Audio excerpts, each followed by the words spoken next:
Hello दोस्तों, success विकास classes में आपका स्वागत है। तो देखिए, अगर आप इस चैनल पर नए हैं तो चैनल को सब्सक्राइब ज़रूर कर लीजिएगा।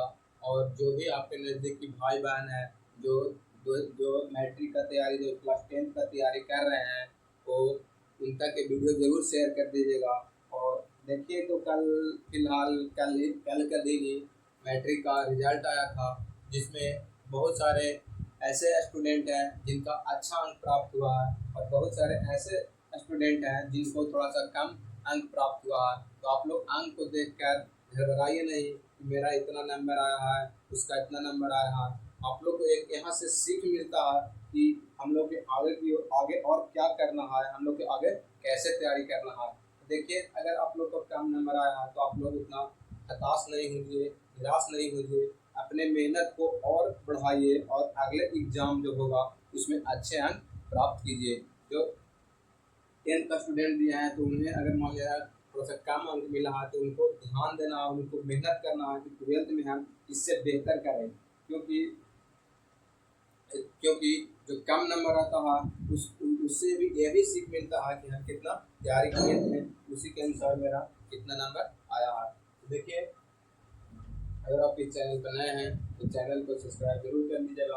और जैसे कि आप लोग को हम पिछले वीडियो में बताए थे कि यूक्लिड विभाजन से HCF कैसे निकाला जाता है, आप लोग को बताए थे कि शांत और अशांत, क्या बताए थे, शांत और अशांत, क्या बताए थे, शांत और अशांत को कैसे पहचाना जाता है।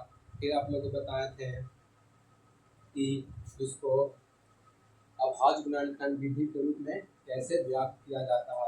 HCF बताए थे, यूक्लिड विभाजन से कैसे निकाला जाता है। फिर बताए थे कि पहली संख्या गुने दूसरी संख्या बराबर HCF गुने LCM। अगर पहली संख्या और दूसरी संख्या और कोई एक HCF या LCM दिया हुआ रहता है तो कैसे निकाला जाता है, ये सब चीज़ आप लोग को पिछले वीडियो में बताए हैं। तो आप लोग पहले इस वीडियो को देखने से पहले आप लोग पिछला वीडियो जरूर देख लीजिएगा। और जो भी आपके छोटा भाई बहन है उन तक ये वीडियो जरूर शेयर कर दीजिए। अगर उनको मैथ में दिक्कत हो रहा है तो हम मैथ इतने अच्छे से पढ़ाएंगे कि उनको एकदम माइंड में घुसा देंगे। देखिए, आज के वीडियो में हम आप लोग को बताने जा रहे हैं कि दर्शाएं कि कोई भी धनात्मक विषम पूर्णांक 6p या 6p+3 या 6p+5 के रूप में होता है, जहाँ p कोई पूर्णांक है। तो ऐसा प्रश्न आता है बोर्ड एग्जाम में, NCERT में है। तो देखिए, ऐसा प्रश्न देख के आप लोग स्टूडेंट जो है घबरा जाता है कि ऐसा प्रश्न को कैसे बनाया जाता है। तो ये मान लीजिए कि एकदम ये भी आसान प्रश्न है। जैसे आप लोग यूक्लिड विभाजन अगर आप लोग समझ गए हैं तो ये भी आप लोग समझ जाइएगा। तो देखिए, ये कैसे बनेगा। ये 6p या 6p+3 है, तो मान लिया जाए इसको माना जाता है b। क्या माना जाता है, b बराबर 6। उसी तरह अगर यहाँ पर 4q रहता, 4q+2 रहता, 4q+4 रहता, उसी तरह हम b बराबर कितना मानते, 4 मानते। उसी तरह अगर यहाँ पर 5 रहता, 4 की जगह 5 रहता तो b बराबर क्या मानते, 5 मानते। क्या मानते, 5 मानते। इसी तरह से हम लोग मानकर बनाते हैं। तो देखिए, अब इसको कैसे बनाएंगे, लिखेंगे माना कि धनात्मक पूर्णांक, क्या लिखेंगे, माना कि धनात्मक पूर्णांक, क्या लिखेंगे, माना कि धनात्मक पूर्णांक बराबर क्या लिखेंगे, माना कि धनात्मक पूर्णांक बराबर a लिखेंगे और b बराबर क्या लिखेंगे, b बराबर 6 लिखेंगे। और r is equal to, r का वैल्यू कहाँ तक लिखेंगे, तो r का वैल्यू जो होता है, तो 0 से बड़ा या बराबर, r का वैल्यू जो होता है 0 से बड़ा या बराबर और b से छोटा होता है। r का वैल्यू 0 से बड़ा या बराबर और b से छोटा होता है। तो r का वैल्यू हम लोग कहाँ तक लेंगे, अगर मान लिया जाए 6 तक है तो 0 लेंगे, 1 लेंगे, 2 लेंगे, 3 लेंगे, 4 लेंगे, 5 लेंगे।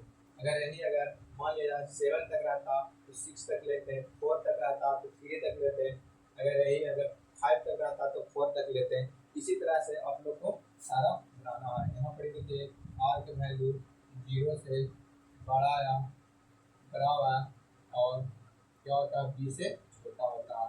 तो देखिए, यहाँ पर आप लिखेंगे कि यूक्लिड विभाजन करने से, क्या लिखेंगे, यूक्लिड विभाजन करने से, क्या लिखेंगे, यूक्लिड विभाजन करने से, क्या लिखेंगे, यूक्लिड विभाजन करने से।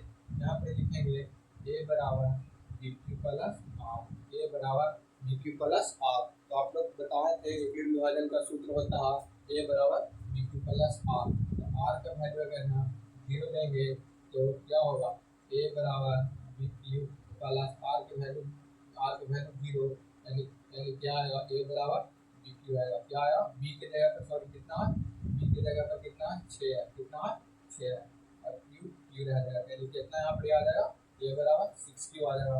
इसी तरह से आर बराबर 1 लेंगे तो ए बराबर 6 क्यू प्लस आर का वैल्यू 1। उसी तरह से आर बराबर अगर हम 2 लेते हैं तो 6 क्यू प्लस 2 हो जाएगा। उसी तरह से आर बराबर 3 लेते हैं तो ए बराबर 6 क्यू प्लस 3 हो जाएगा। उसी तरह से आर बराबर 4 लेते हैं तो ए बराबर 6 क्यू प्लस 4 हो जाएगा।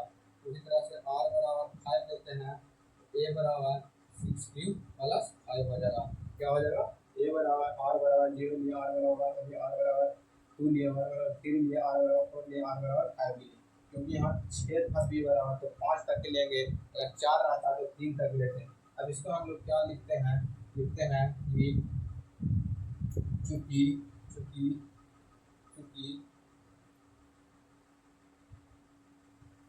6 की, देखिए ये सम है, ये भी सम है, ये भी सम है, तो लिखेंगे 6 की प्लस 2, 6 की प्लस 3 सॉरी 6 की प्लस 4, क्या 6 की प्लस 2, 6 की प्लस 4, यहाँ क्या धनात्मक धनात्मक धनात्मक सम पूर्णांक है, धनात्मक सम पूर्णांक है। उसी तरह से लिखेंगे कि यहाँ यहाँ यहाँ 6 Q plus 1, 6 Q plus 1, 6 Q plus 3, 6 Q plus 3, 6 Q plus 5, 6 Q plus 5, क्या है यहाँ यदि धनात्मक धनात्मक धनात्मक विषम पूर्णांक है। क्या धनात्मक विषम पूर्णांक है, क्या है धनात्मक विषम पूर्णांक है। इतना ही आप लोग को बनाना है। अगर आप लोग इतना बना लेते हैं तो आप लोग को 2 नंबर डम यहाँ से आ जाएगा। देखिए हम लोग क्या किए हैं, पहले एक धनात्मक पूर्णांक के मान है, फिर बी बराबर इतना है, और यूक्लिड विभाजन प्रयोग करके आर का वैल्यू 1 2 3 4 5 तक लेंगे। एक बार 0 लिए, एक बार 1 लिए, एक बार 2 लिए, एक बार 3 लिए, एक बार 4 लिए, एक बार 5 लिए। फिर उसी तरह से यहाँ पर लिखना है कि कौन कौन धनात्मक पूर्णांक है, सम धनात्मक, कौन कौन धनात्मक सम पूर्णांक है, और कौन कौन धनात्मक विषम पूर्णांक है। तो देखिए ये जायज़ सी बात है कि धनात्मक पूर्णांक होगा, क्योंकि यहाँ पर अगर हम लोग 1 भी रखते हैं तो क्या आएगा 6 आएगा, 2 भी रखते हैं तो 12 आएगा, 3 भी रखेंगे तो क्या आएगा 18 आएगा। तो ये देखिए सम संख्या आ रहा है। अगर उसी तरह यहाँ पर ही अगर 6 1 रहते हैं तो 6 1 7 हो जाएगा, तो कितना हो जाएगा, ये क्या हो जाएगा विषम हो जाएगा। उसी तरह से सम और विषम को एक साइड करके लिख देना और यही क्या हो जाता आंसर हो जाता। और इस इतना बना लीजिएगा तो आप लोग को 2 नंबर मिल जाएगा। अब इसी तरह से इसको बनाते हैं कि माना कि धनात्मक पूर्णांक, क्या धनात्मक पूर्णांक, तो धनात्मक पूर्णांक बराबर ए और बी बराबर कितना हो जाएगा, इसमें 4, कितना होगा 4 होगा, क्योंकि इसमें 4 की है।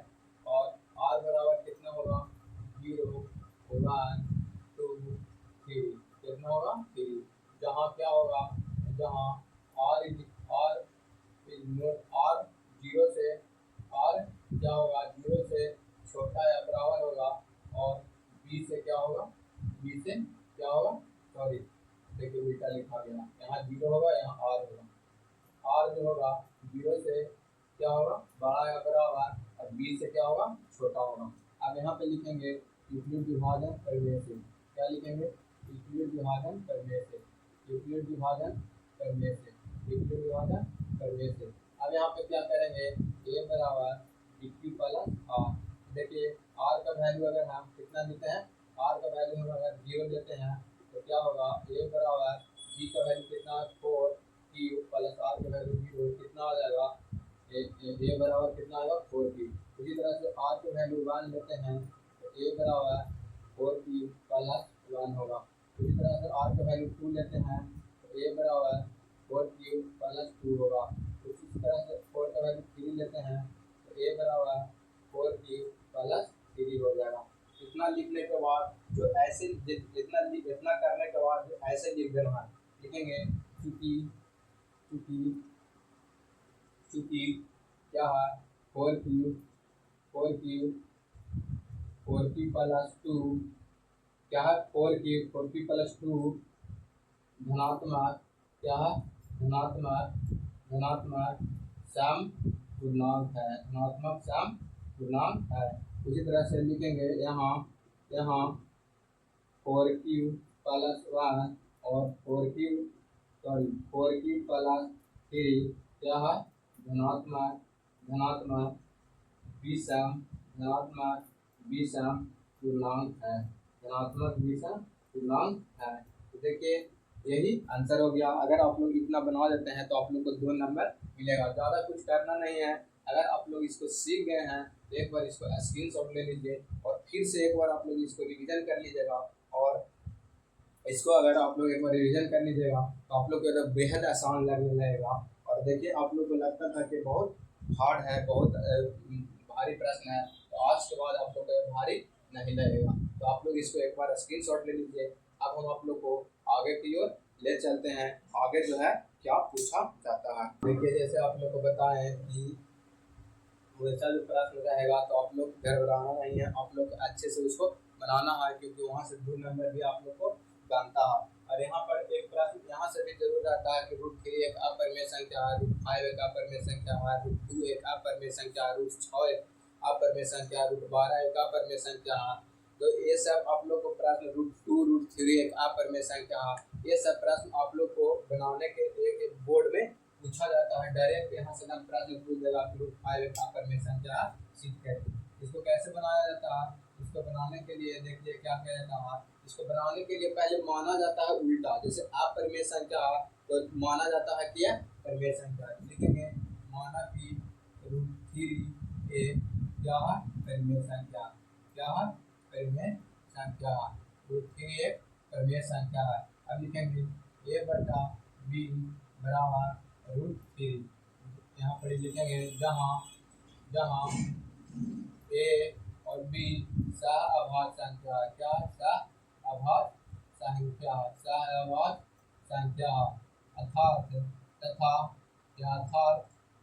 अर्थात a और b का मासा कितना होना चाहिए, 1 होना चाहिए। a और b का मासा 1 होना चाहिए। अब लिखेंगे कि यहाँ पर इसे क्योंकि दोनों तरफ क्या करेंगे, दोनों तरफ वर्ग करने पर, क्या करने पर वर्ग करने पर अगर आप लोग इतना बनाएंगे तो आप लोग को यहाँ से 2 नंबर मिलेगा, यानी दोनों तरफ वर्ग करने पर a बटा b के स्क्वायर और √3 के स्क्वायर। तो इसको दोनों तरफ वर्ग करेंगे तो कितना होगा a स्क्वायर बटा b स्क्वायर बराबर 3। अब लिखेंगे a स्क्वायर बराबर 3b स्क्वायर। अब यहाँ पर क्या लिख सकते हैं कि a स्क्वायर बटा 3 बराबर b स्क्वायर। इसको मान लिया जाए समीकरण फर्स्ट मान लेते हैं। a स्क्वायर बटा 3 बराबर b स्क्वायर लिखेंगे कि नहीं बताइए। a स्क्वायर ये जो था 3 भागा में आ गया बराबर b स्क्वायर लिख सकते हैं। यहाँ पर लिखेंगे कि a स्क्वायर 3 से विभाज्य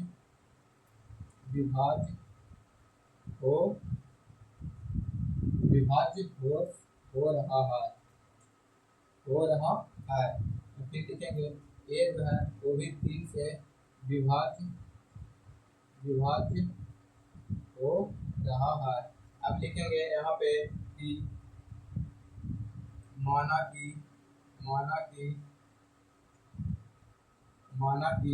a बराबर 3 के, क्या लिखेंगे माना कि a बराबर 3 के। अब यहाँ पे क्या करेंगे, यहाँ पे करेंगे कि जो a का मान है, a का मान समीकरण फर्स्ट में रखने पर, a का मान समीकरण फर्स्ट में रखने पर यहाँ पर कितना a स्क्वायर की जगह पर क्या रखेंगे 3 के स्क्वायर बटा 3 फिर बराबर b स्क्वायर। अब लिखेंगे 9k² बटा 3, 3 से 3 कट जाएगा बराबर b², यानी 3k² बटा बराबर b², k² बराबर b² बटा 3। देखिए इसको मान लेते हैं कथन फास्ट। क्या मानेंगे? कथन फास्ट। यहाँ पर फिर से देखिए, जैसे यहाँ पे लिखे थे कि a² 3 से विभाज्य हो रहा है, उसी तरह से a भी 3 से विभाज्य हो रहा। यहाँ पर देखिए b भी, चूंकि b² 3 से विभाज्य हो रहा, b² 3 से विभाज्य हो रहा है, उसी प्रकार b भी 3 से विभाज्य हो रहा है, b भी 3 से विभाज्य हो रहा है, b भी 3 से विभाज्य हो रहा है।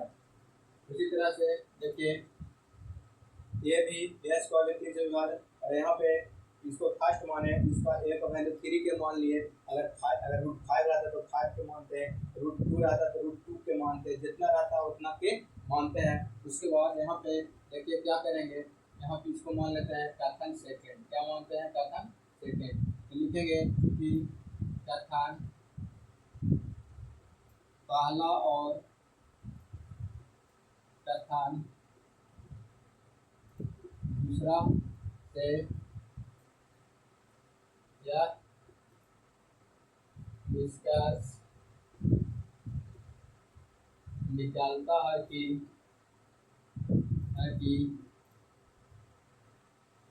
इसका मासा कितना 3, इसका मासा 3 आ रहा है, इसका मासा 3 आ रहा है। अतः √3 को परिमेय संख्या मानना क्या है? गलत है। √3 को परिमेय संख्या मानना गलत है। लिखेंगे चूंकि √3 एक क्या है? अपरिमेय संख्या है। √3 एक अपरिमेय संख्या है। यही क्या हो गया? सिद्ध हो गया। क्या हो गया? प्रूव, यानी सिद्ध हो गया। उसी तरह से आप लोग को एक क्वेश्चन आप लोग को हर पर बनाना है और उसको बनाना है और इसको ट्राई करना है। उसी तरह से है कि √5 एक अपरिमेय संख्या है, √5 एक अपरिमेय संख्या है। इसको क्या करना है? सिद्ध करना है। इसी तरह से देखिए कैसे किए, पहले √3 एक परिमेय संख्या मानना है, फिर इसको a/b बराबर √3 लिखेंगे, जहाँ a और b सह संख्या है, और अर्थात a और b का मासा 1 आना चाहिए। 1 होगा तभी हम मानेंगे कि यह क्या अपरिमेय संख्या। दोनों तरफ बार करने के बाद इसको सॉल्यूशन किए, a² 3 से विभाज्य हो रहा है, a भी 3 से विभाज्य हो रहा है, माना कि a बराबर 3 के मानेंगे, फिर a का मान से फर्स्ट में रखेंगे, फिर इसको निकालेंगे तो b² 3 से विभाज्य b। तो उसी प्रकार से निकलता है कि इसका मासा 3 आ रहा है, इसीलिए √3 को परिमेय संख्या मानना गलत है। अतः √3 एक अपरिमेय संख्या है, √3 एक अपरिमेय संख्या है। यही क्या हो गया? प्रूव हो गया। क्या हो गया? प्रूव, यानी सिद्ध हो गया। यही क्या हो गया? आंसर हो गया। उसी तरह से √5 एक अपरिमेय संख्या, इसको आप लोग घर पर इसको अच्छे से आप लोग सोल्व कीजिए कि ये कैसे बनेगा। उसके बाद हम आप लोग को अगले वीडियो में हम अगले एक्सरसाइज बताएंगे। देखिए चैप्टर 1 में वास्तविक संख्या में जो प्रश्न था, आप लोग को 3-4 वीडियो के माध्यम से सारा प्रश्न बता दिए। यही से सारा प्रश्न पूछा जाएगा, और ऐसे भी पूछता है कि √5 एक परिमेय है कि अपरिमेय है। ये भी ऑब्जेक्टिव में भी पूछता है कि √5 एक अपरिमेय है कि परिमेय है, तो अपरिमेय है। और जैसे पूछ लगा कि √9 एक परिमेय है कि अपरिमेय है, तो √9 जो क्या है? परिमेय है, क्योंकि √9 का वर्गमूल निकालेगा तो कितना होता है? 3 होता है। उसी तरह से अपरिमेय और परिमेय ऑब्जेक्टिव में भी पूछा जाता है। तो आप लोग इसको एक बार अच्छे से स्क्रीनशॉट ले लीजिए, और इसका आप लोग बना के आप लोग घर पर अच्छे से इसको ट्राई करना है। और जो भी बार बार रिक्वेस्ट कर रहे हैं कि जो भी इस वीडियो पर, जो भी इस चैनल पर नए हैं, तो चैनल को सब्सक्राइब जरूर कर लीजिए। चैनल का नाम है सक्सेस विकास क्लासेस। आप लोग सपोर्ट कीजिएगा, तभी हम आप लोग के लिए अच्छे तरह से पढ़ाएंगे और आप लोग के लिए वीडियो बनाएंगे। आपका सपोर्ट ही मेरे लिए बहुत बड़ा योगदान है। तो आप लोग इसी तरह से सपोर्ट करते रहिए, हम आप लोग को ऐसा ही वीडियो प्रोवाइड करते जाएंगे। और जो भी आपके नज़दीकी में भाई बहन हैं उन तक ये वीडियो शेयर कर दीजिए। मिलते हैं अगले वीडियो में, इसको एक बार फिर से आप लोग स्क्रीनशॉट ले लीजिए और फिर हम अगले वीडियो में अगले अगले एक्सरसाइज के साथ शुरुआत करेंगे। और आप लोग घबराइए नहीं, ट्वेल्थ का भी मैथ आप लोग को सॉल्यूशन बहुत जल्द ला रहे हैं।